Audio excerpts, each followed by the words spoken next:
Hello guys, ठीक है। इसके ऊपर का हमने पढ़ लिया था और मैंने आपको बोला था कि इसके आगे का हम नेक्स्ट पार्ट में पढ़ेंगे। तो हम देखते हैं अब कि संसद की आवश्यकता क्यों है, यानी संसद की जरूरत ही क्यों है देश में। ठीक है, तो देखो, संसद की आवश्यकता इसलिए है क्योंकि संसद कानून व्यवस्था का निर्माण करती है, यानी कानूनों को बनाती है, ठीक है, देश के लिए।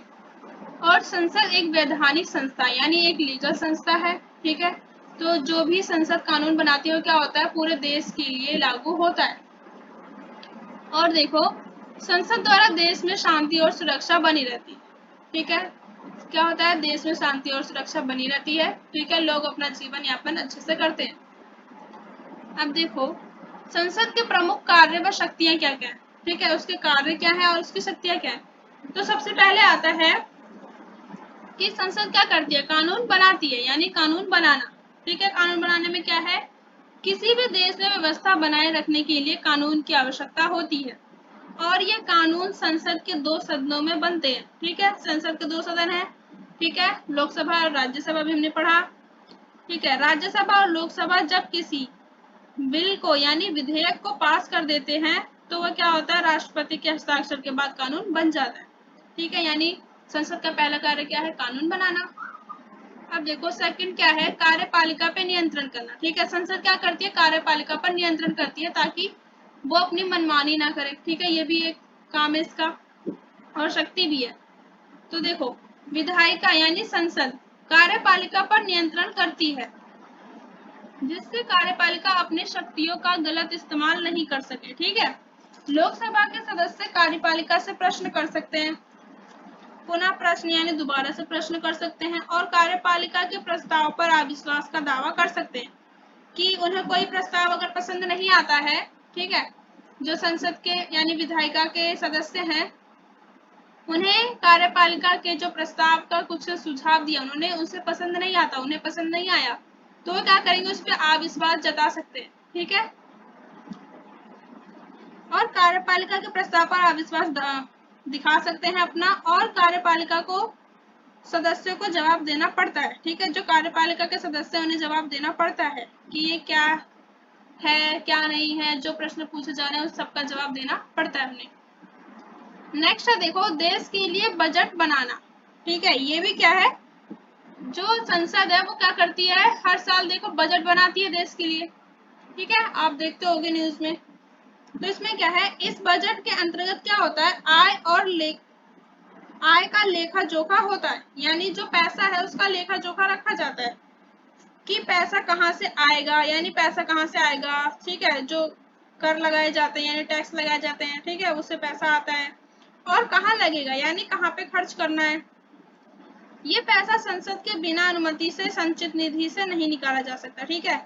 ये भी एक शक्ति है कि जो भी उन्हें पैसे चाहिए, जो कार्यपालिका है, ठीक है, वो क्या कर सकती है, बिना संसद के बिना अनुमति के क्या होता है, संचित निधि होती है एक, उससे पैसे ये नहीं निकाल सकती, ठीक है। नेक्स्ट है, देखो, देश के प्रमुख अध्यक्षों का चुनाव करना, यानी जो प्रमुख अध्यक्ष हैं उनको चुनना किसका काम होता है, संसद का होता है। इसमें कौन कौन आते हैं, देखो, इसमें सबसे पहले आता है राष्ट्रपति। राष्ट्रपति को राज्यसभा, लोकसभा, विधानसभा मिलकर चुनती है, ठीक है। क्या है, राष्ट्रपति को राज्यसभा, लोकसभा और विधानसभा मिलकर चुनते हैं। अब देखो, सेकंड आते हैं उसमें उपराष्ट्रपति। उपराष्ट्रपति को राज्यसभा और लोकसभा मिलकर चुनती है, ठीक है। प्रमुख ये किसके होते हैं, उपराष्ट्रपति राज्यसभा के होते हैं। ये भी हमने पहले वाली जो वीडियो थी उसमें पढ़ा था, पहले पार्ट में। अब क्या है इसका पॉइंट, नेक्स्ट देखो, प्रमुख अध्यक्षों को हटाना, ठीक है। ये क्या करती है, चुनती भी है और हटाती भी है, तो ये भी इसका कार्य है। अब देखो, राष्ट्रपति को हटाने के लिए उस पर महाभियोग चलाया जाता है, ठीक है। ये हमने पहले चैप्टर में पढ़ा था कि महाभियोग द्वारा ही राष्ट्रपति को हटाया जा सकता है, ठीक है। तो क्या होता है, प्रमुख अध्यक्षों को हटाना, इसमें आते हैं राष्ट्रपति क्योंकि वो प्रमुख अध्यक्ष हैं, ठीक है, देश के। तो इन्हें हटाने के लिए क्या होता है, महाभियोग चलाया जाता है, ठीक है, जो काम संसद करती है।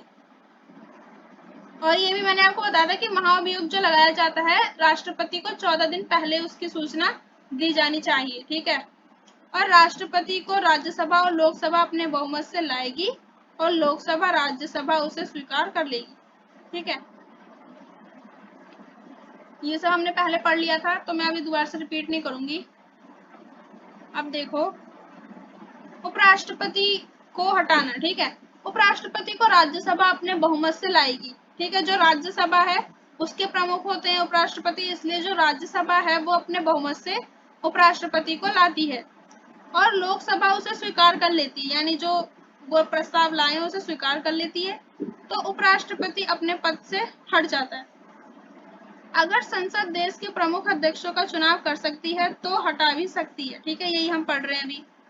और अगर 6 महीने के अंदर कोई नया उपराष्ट्रपति नहीं आता, ठीक है, जैसे उपराष्ट्रपति को हटा दिया गया और 6 महीने के अंदर अभी कोई उपराष्ट्रपति नहीं मिला उन्हें, ठीक है, कोई उपराष्ट्रपति नहीं बन पाया, तो क्या होता है, जो पहले वाला उपराष्ट्रपति है, ठीक है, वो अपने पद पर बना रहता है, यानी वो अपने पद को संभालेगा, लेकिन 6 महीने के क्या होता है बाद वो हट जाता है। ठीक है, 6 महीने के अंदर अंदर दूसरे उपराष्ट्रपति बना दिए जाते हैं और उसे 6 महीने बाद हटना पड़ता है।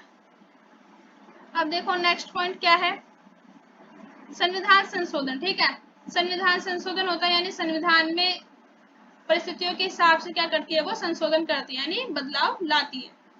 ठीक है, उसके लिए भी विधेयक बनाती है, वो पास करती है, फिर राष्ट्रपति के हस्ताक्षर होते हैं। ठीक है, वही प्रोसेस होता है पूरा। और देखो क्या होता है, बहस का मंच, यानी जो संसद है वो क्या है, बहस का एक मंच है। ठीक है, अब इसे देखो समझो, देश की प्रमुख समस्याओं के लिए क्या है, ये महामंच है। क्या है, संसद। ठीक है, हमारी संसद देश की प्रमुख समस्याओं के लिए एक महामंच है, क्योंकि देश के सभी प्रमुख निर्णय संसद के द्वारा ही लिए जाते हैं। ठीक है, संसद द्वारा ही सारे कानून बनाए जाते हैं देश के लिए। संसद में दोनों सदन देश की प्रमुख समस्याओं पर चर्चा और बहस खुलकर करते हैं। संसद सदस्यों के बहुमत के द्वारा ही जनता के बहुमत के द्वारा ही जनता के लिए सही निर्णय लिए जाते हैं। ठीक है, उसमें पहले खुलकर चर्चा और बहस होती है, फिर संसद के जो सदस्यों के बहुमत है उसके द्वारा ही क्या होता है, जनता के लिए सही निर्णय लिया जाता है। ठीक है, ये सारे क्या थे इसके, देखो संसद के कार्य और शक्तियां थी। ठीक है, ये हमने पढ़ा। अब देखो आगे आता है, संसद कानून कैसे बनाती है। ठीक है, हम देखो संसद पहले हमने देख लिया, उसकी शक्तियां क्या है, ठीक है, कार्य क्या है। अब देखो उसमें कानून बनता कैसे आखिर। कानून बनने से पहले इसका प्रारूप लाया जाता है, यानी रफ एक बनाया जाता है। ठीक है, जिसे विधेयक कहते हैं। ठीक है, रफ, पहले रफ पेज पे एक मतलब रफ डायग्राम बनाया जाता है कि हमें क्या करना है क्या नहीं करना है। ठीक है, क्या लाना है, कैसा कानून बनाना है। ठीक है, वो लिखा जाता है, जिसे क्या कहते हैं, विधेयक कहते हैं। विधेयक इसलिए कहते हैं क्योंकि अभी ये पास नहीं हुआ है, पास होने के बाद इसे क्या कहते हैं, कानून कहते हैं। तो देखो, कानून बनने से पहले इसका प्रारूप लाया जाता है, जिसे विधेयक कहते हैं यानी बिल कहते हैं। पास होने के बाद ही क्या होता है, ये कानून बनता है। पास होने के बाद ही हम इसे कानून कहते हैं, उससे पहले क्या होता है, ये विधेयक होता है। ये याद रखना, विधेयक और कानून में अंतर। अब देखो विधेयक भी दो तरह के हैं। ठीक है, सरकारी विधेयक और निजी सदस्यों के विधेयक। सरकारी विधेयक क्या कौन लाता है, मंत्री द्वारा लाए जाते हैं, जो भी वहाँ के मंत्री होंगे संसद के, उनके द्वारा लाए जाते हैं कौन से, सरकारी विधेयक। निजी सदस्यों के विधेयक क्या होते हैं, अन्य सदस्यों द्वारा लाए जाते हैं। देखो अब है गैर वित्तीय विधेयक। ठीक है, हमने पढ़ा, ये दोनों विधेयक पढ़ा। तीसरा गैर वित्तीय विधेयक। गैर वित्तीय विधेयक में क्या क्या आता है, सामान्य विधेयक और संविधान संशोधन विधेयक। चौथा है वित्तीय विधेयक। ठीक है, वित्तीय विधेयक तो हमें पता ही है, केवल लोकसभा में ही लाया जा सकता है, वित्तीय यानी धन विधेयक। अब देखो पहले हम ये सिंपल सा ऐसी एक डायग्राम से समझ लेते हैं कि कानून की प्रक्रिया यानी प्रोसेस क्या है। ठीक है, उसके बाद में आपको उसका पॉइंट टू पॉइंट बताऊंगी। ठीक है, ये अपने माइंड में एक याद करने के लिए समझ लो, इसलिए मैंने ये थोड़ा रफ सा लिखा है।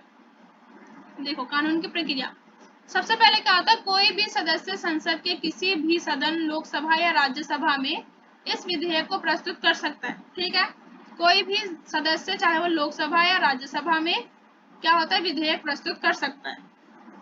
फिर क्या होता है, उसके बाद उन मुद्दों पर संसदीय समितियों में चर्चा होती है। फिर संसदीय जो समितियां होती हैं उनमें चर्चा होती है।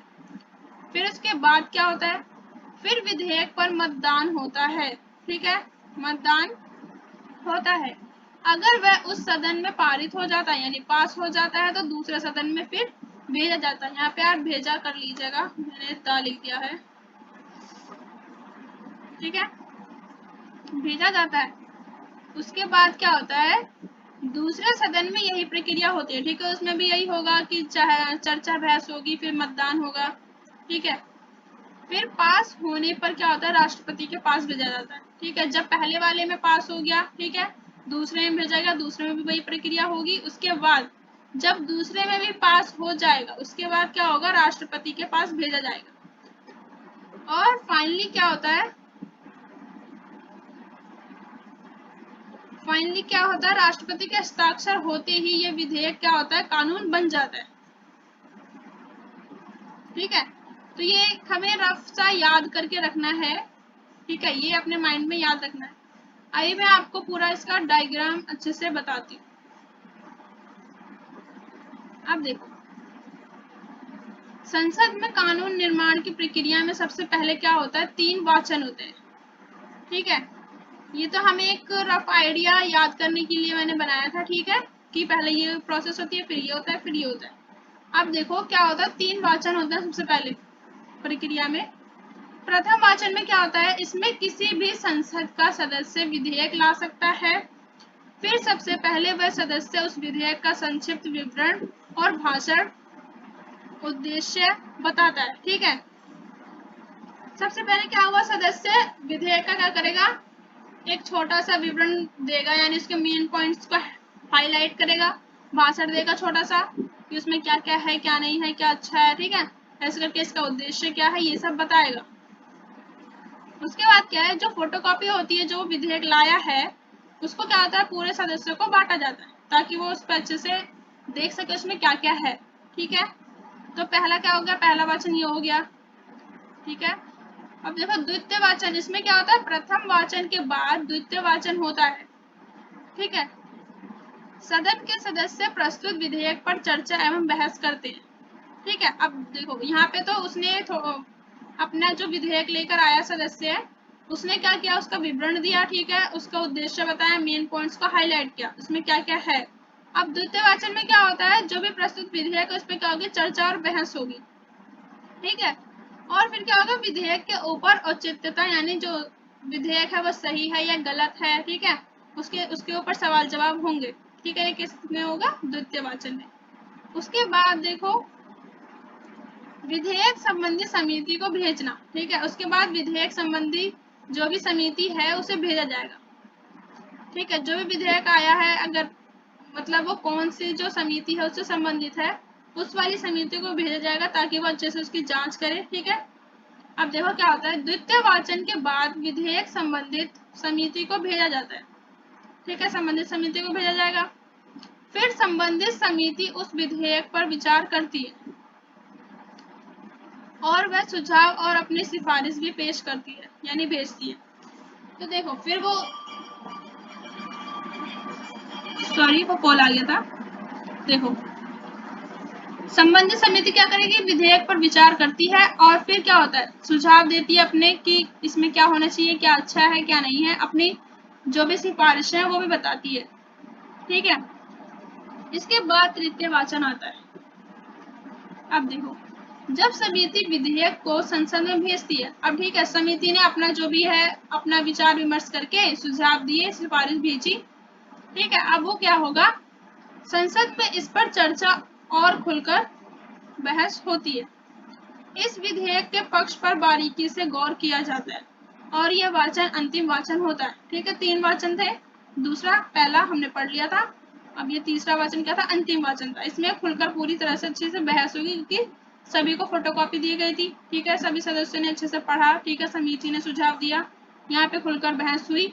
उसके बाद क्या होता है, दूसरे सदन में भेजा जाता है। ठीक है, पहले सदन में ये सारा प्रोसेस हो गया।